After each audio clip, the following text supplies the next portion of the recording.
Heather Stockley at the SWAT Beauty Studio to talk about one of my favorite ingredients, and that is vitamin C. And one of my favorite products is the Vitamin C BLT Serum. And that stands for no, not bacon, lettuce, and tomato. It stands for BRIGHTEN, LIGHTEN, and TIGHTEN, because vitamin C has some amazing effects on the skin. Not only does it give you brightness or improved radiance, lightness, and overall improved complexion, but also tightness, because it's going to stimulate the collagen and elastin fibers to strengthen the architectural network of your skin, plumping and densifying it.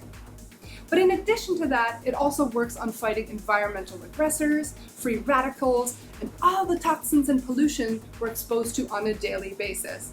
So I love my dose of vitamin C in the mornings, before I go out or before I go to work, underneath my day cream. But here's one more thing. There's a lot of myths about vitamin C. Some people think the higher the percentage, the better it is for the skin.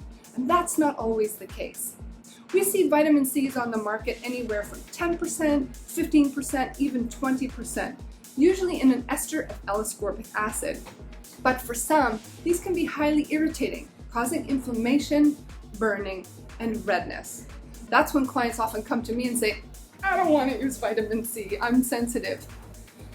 Here's the thing, the skin has to be optimally nourished, optimally hydrated before we introduce potent active ingredients. So we want to work with hyaluronic acids or products like our HA and H2O line, ideal for plumping and really quenching the moisture reservoirs of our skin before we jump into something a little stronger, such as the vitamin C.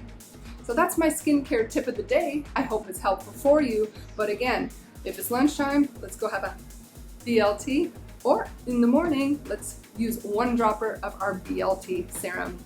Don't forget to visit SWAT Beauty Studio to see our full range of products, or swatbeautystudio.com for facials and other great services. And our YouTube channel, of course, subscribe today.